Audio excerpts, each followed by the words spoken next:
क्या आप अपने स्किन रूटीन में AHA, BHA इंक्लूड करना चाहते हो? अगर आप अपनी स्किन को एक्सफोलिएट करना चाहते हैं तो इस वीडियो से आपको बहुत कुछ सीखने को मिलेगा। इस वीडियो में मैं आपको बताऊंगी एक्सफोलिएशन क्यों किया जाता है, इसको कैसे कर सकते हैं, एक्सफोलिएशन करना चाहिए कि नहीं करना चाहिए और क्या क्या बेनिफिट्स आपको एक्सफोलिएशन से मिलेंगे। तो ये सब कुछ डिस्कस करेंगे डिटेल में और मैं आज आपको एक्सफोलिएट करके भी दिखाऊंगी। तो मैंने यहाँ पे जो सॉल्यूशन यूज किया है वो ओलिम नेचुरल का सॉल्यूशन यूज किया है। तो वीडियो के नीचे चैप्टर्स भी हैं, आप चाहे तो जो भी पार्ट देखना चाहते हैं वीडियो का पूरा उस चैप्टर के टाइटल को पढ़कर उसी पार्ट को देख सकते हैं वीडियो को स्किप करके। तो बिना किसी देर के चलते हैं, जल्दी से वीडियो को स्टार्ट करते हैं।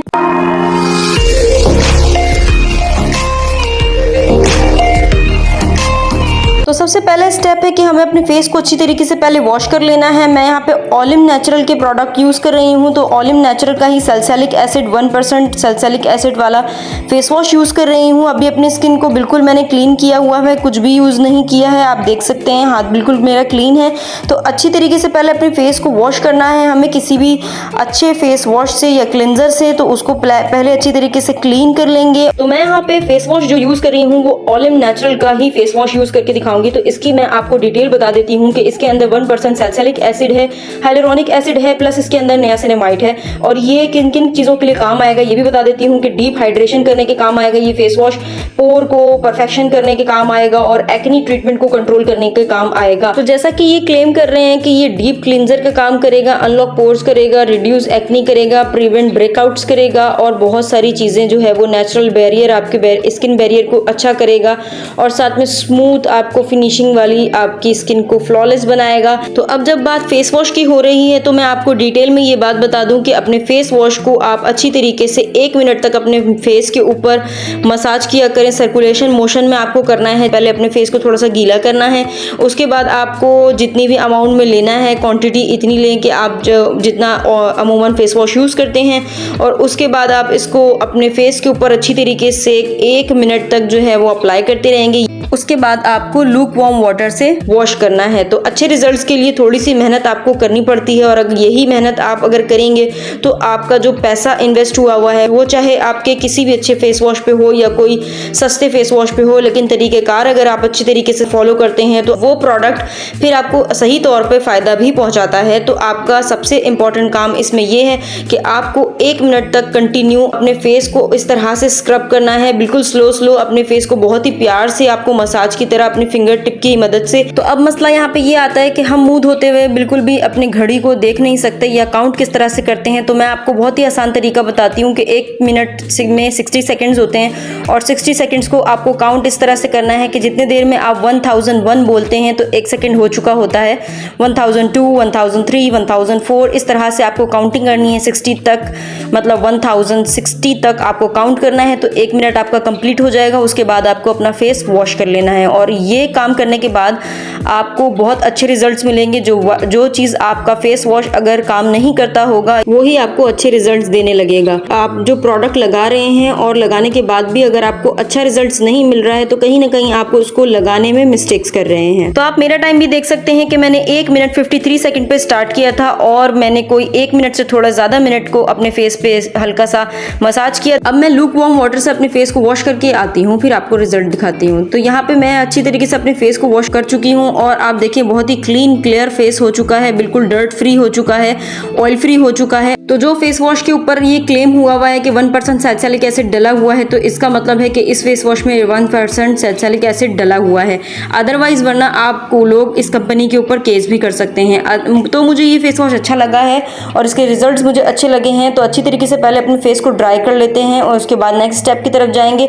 तो अगर आपको पसंद आता है तो लिंक आपको डिस्क्रिप्शन में दिया हुआ है, आप चाहे तो वहां से ऑर्डर कर सकते हैं। इसको दराज से मैंने ये ऑर्डर किया था। तो नेक्स्ट स्टेप में मैं आपको AHA BHA के बारे में सारी डिटेल्ड अब बताने लगी हूँ। मैं आपको अप्लाई करने का तरीका बस बता देती हूँ जल्दी। तो सबसे पहले अपने फेस को ड्राई कर लेंगे क्योंकि हमें ड्राई फेस के ऊपर अप्लाई करना है। इंस्ट्रक्शन को फॉलो करेंगे, साथ में बहुत ही पतली लाइन लगानी और उससे पहले अपने लिप के कॉर्नर को, नोज के कॉर्नर को, आई के दोनों तरफ के इनर कॉर्नर आउटर कॉर्नर पर हमें वैसलीन से सिक्योर करना है और उसके बाद पतली सी लेयर लगानी है। आप चाहे तो इस तरह के फैन के ब्रश से भी लगा सकते हैं और इस तरह के सिलिकॉन ब्रश से भी अप्लाई कर सकते हैं। बहुत ही पतली लेयर लगानी है, 10 मिनट से ज़्यादा अपने फेस के ऊपर एक्सफोलिएशन सॉल्यूशन को लगा के नहीं छोड़ना है। 10 मिनट के बाद फ़ौरन इसको लुक वार्म वाटर से वॉश कर लेना है। सेम पैटर्न हम फॉलो करेंगे।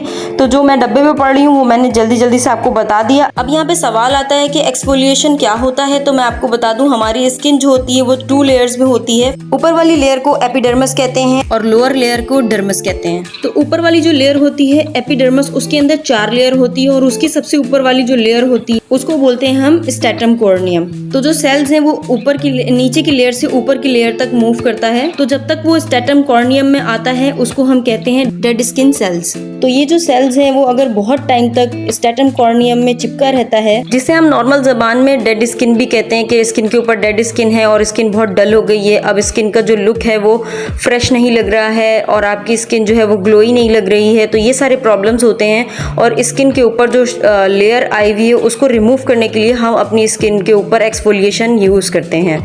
तो जब स्किन को एक्सफोलिएट करते हैं और डेड लेयर आपकी स्किन की हट जाती है तो एक फ्रेश स्किन आपकी निकलती है और वो काफ़ी ग्लोई, अच्छी और स्मूथ स्किन होती है। ऐसी स्किन को अचीव करने के लिए हम अपनी स्किन में एक्सफोलिएट करते हैं। तो सेकंड स्टेप पे अब हम गौर करते हैं कि एक्सफोलिएशन करना किस तरह से और किस चीज़ को इस्तेमाल करके हम एक्सफोलिएट कर सकते हैं। तो यहाँ पे मैं 3 तरह के एजेंट्स आपको स्क्रीन के ऊपर शो कर रही हूँ, जिसमें से AHA जो है वो बहुत ज़्यादा फेमस है और कॉमनली लोग इसे इस्तेमाल करते हैं। तो जो भी आपको मैंने बताया कि जो मैं पीलिंग सॉल्यूशन यूज़ कर रही हूँ वो AHA एंड BHA का कॉम्बिनेशन है। AHA का फुल फॉर्म जो है वो है अल्फा हाइड्रोक्सी एसिड और BHA का फुल फॉर्म जो है वो है बीटा हाइड्रोक्सी एसिड। तो जो इस पीलिंग सॉल्यूशन में AHA 30% है उसके अंदर पाया जाता है glycolic acid, lactic acid, mandelic acid, जो कि आपकी स्किन को पील करने का काम करेगा, यानी उस लेयर को हटाने का, रिमूव करने का काम करता है।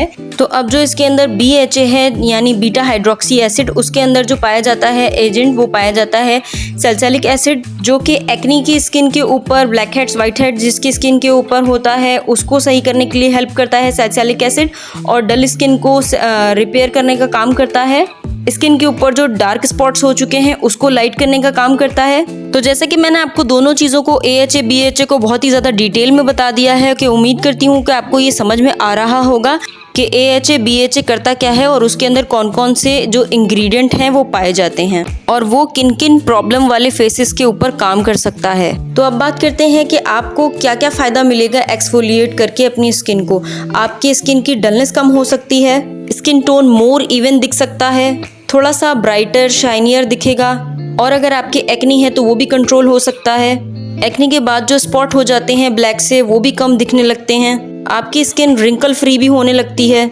तो ओवरऑल आपकी स्किन की क्वालिटी और टेक्सचर को बेटर करता है एक्सफोलिएशन। तो अब बात कर लेते हैं कि किस एज में आप एक्सफोलिएशन कर सकते हैं। सबसे पहले तो ये डिस्कस करते हैं कि जो कोई भी बिगिनर है और वो अपनी स्किन रूटीन को AM PM रूटीन को फॉलो नहीं करता है, स्किन केयर रूटीन जो वो ये इंग्रेडिएंट अपनी रूटीन में बिल्कुल अचानक से शामिल नहीं कर सकता। कम से कम 4 महीने तक आपको स्किन रूटीन फॉलो करना है, उसके बाद ही आप इसको अपने रूटीन का हिस्सा बना सकते हैं। 15 दिन में एक दफ़ा आप एक्सफोलिएट कर सकते हैं अपनी स्किन मतलब इसका ये है सिंपल सा कि अगर आप अपनी स्किन रूटीन को अच्छे से फॉलो कर रहे हो, लाइक हाइलुरोनिक एसिड वगैरह अपनी फेस के ऊपर लगाने के आदी हो, तो ही आप किसी थर्ड प्रोडक्ट को अपने फेस के ऊपर लगा सकते हो, अदरवाइज ये इरिटेशन दिखा सकता है। तो मुझे लगाए हुए अभी 5 मिनट हो चुके हैं और 5 मिनट बाद जो है वो स्किन मेरी इचिंग कर रही है, मतलब लगाने के टाइम ही थोड़ी थोड़ी इचिंग कर रही थी, बिकॉज मेरी स्किन बहुत ज़्यादा सेंसिटिव है, बहुत ज़्यादा सेंसिटिव है। और आपने मेरी PRP का वीडियो देखा होगा तो उसमें बहुत ही आपको पता ही होगा, जो मेरे पुराने व्यूवर्स हैं तो उनको ये पता होगा कि मेरी स्किन काफ़ी सेंसिटिव सी है और उसके ऊपर बहुत जल्दी कोई भी चीज़ जो है वो एडजस्ट नहीं होती। बट आज से मैं अपने स्किन रूटीन को शेयर करने वाली हूँ आपसे, जिसमें कि मैं वीक में एक दफ़ा अपनी स्किन को एक्सफोलिएट करूँगी। और वो उसके लिए मैं क्या यूज़ करूँगी, मैं उसके लिए पीलिंग सॉल्यूशन यूज़ कर रही हूँ। और पीलिंग सॉल्यूशन अभी मैंने यूज़ किया है ऑलिम नेचुरल का पीलिंग सॉल्यूशन यूज़ किया है, जिसके अंदर 30% AHA और प्लस 2% BHA है। तो इसके ऊपर जो मेंशन है वो लिखा हुआ है 10 minutes exfoliating solution powerful formula, ठीक है। तो ये पावरफुल फार्मूला, और थोड़ी सी इचिंग आपको फेस के ऊपर होगी, ठीक है, उससे आपको कोई इतना परवाह नहीं करना। बट इसको यूज़ करने से पहले आपको अपना जो एलर्जी पैच है वो टेस्ट कर लेना है। जैसे कि मैंने अपनी इस एरिया पे लगा के चेक किया था जब मैं इसका रिव्यू कर रही थी, तभी मैंने इस एरिया पे लगाया था। ये भी एरिया बहुत ज़्यादा सेंसिटिव होता है। उस टाइम मुझे इतनी ज़्यादा इचिंग नहीं हुई थी, लेकिन मेरे फेस का टेक्सचर अलग ही है और मेरे हाथ से मेरे फेस के ऊपर अभी इचिंग हो रही है मुझे, और इसको ऑलमोस्ट 10 मिनट से ज़्यादा मुझे नहीं रखना है। इसके ऊपर भी यही लिखा हुआ है कि 10 मिनट से ज़्यादा मुझे अपने फेस के ऊपर ये पीलिंग सॉल्यूशन नहीं रखना है। तो इसका मतलब ये नहीं है कि बिल्कुल यूं करके पील होगा। ये आपकी जब ये रिमूव होगा, हम इसको हल्के से वार्म वाटर के साथ जो है वो इसको क्लीन करेंगे। तो 3 मिनट और रह गया है इसको मेरे फेस के ऊपर लगे रहने में। 3 मिनट बाद में इसको वॉश आउट कर दूंगी।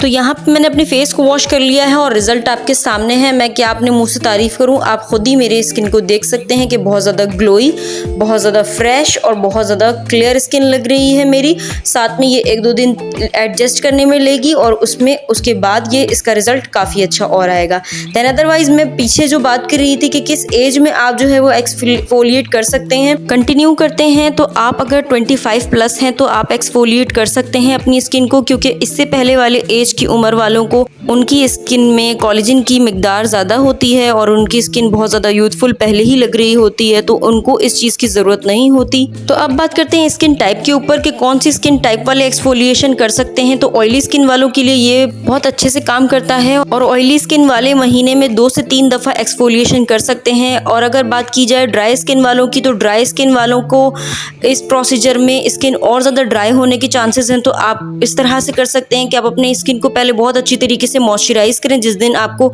एक्सफोलिएट करना है उससे कुछ दिनों पहले से अच्छे तरीके से मॉइस्चराइज रखें अपनी स्किन, और आपको महीने में 1 दफ़ा ही अपने स्किन को एक्सफोलिएट करना चाहिए। नेक्स्ट अब बात करते हैं कि किन किन स्किन वाले जो हैं वो एक्सफोलिएशन नहीं कर सकते। इतनी लंबी वीडियो हो जाएगी, मैं स्क्रीन के ऊपर बहुत जल्दी में एक नोट लिख देती हूँ जिसमें आप पढ़ सकते हैं। अगर इन सब स्किन टाइप में से किसी कोई सभी स्किन टाइप आपका है तो आप एक्सफोलिएशन नहीं कर सकते हैं। अगर साथ में आपके AHA BHA लगाने के बाद कोई इरिटेशन हो रही है, और वो क्या क्या इरिटेशन हो रही है तो वो भी स्किन के ऊपर मेंशन कर देती हूँ। अगर इनमें से कोई इरिटेशन आपको अपनी स्किन के ऊपर हो रही है तो आपको AHA BHA सॉल्यूशन लगाना स्टॉप कर देना चाहिए। एक्सफोलिएशन करने के बाद आपको अपनी स्किन को मॉइस्चराइज रखना है और वो पूरे दिन आप कोई भी सीरम्स और कुछ भी यूज नहीं करेंगे, सिर्फ अपनी स्किन के ऊपर मॉइस्चराइजर लगाएंगे और सनब्लॉक लगाएंगे। तो यहाँ पे आपने देखा होगा कि मैंने वीडियो के बीच में मॉइस्चराइजर अप्लाई किया है और मॉइस्चराइजर जेनफार्म का इस्तेमाल किया है, जिसके अंदर सेरेमाइड्स और हाइलुरोनिक एसिड पाया जाता है, जो कि दोनों ही बहुत अच्छा इंग्रेडिएंट है, और साथ में इसके SPF 20 भी है। तो ये दोनों ही चीज़ से मुझे प्रोटेक्ट करेगा। तो उम्मीद करती हूँ कि वीडियो थोड़ी लंबी हो गई है, बट बहुत ही डिटेल में मैंने आपको हर एक चीज़ बताई है। तो पसंद आई होगी तो जल्दी से वीडियो को लाइक कर दीजिएगा और दूसरों से शेयर कर दीजिएगा जिनका भला हो सके। तो अपना बहुत सारा ख्याल रखिएगा, दुआओं में याद रखिएगा। Thanks for watching. अल्लाह हाफिज़, बाय बाय।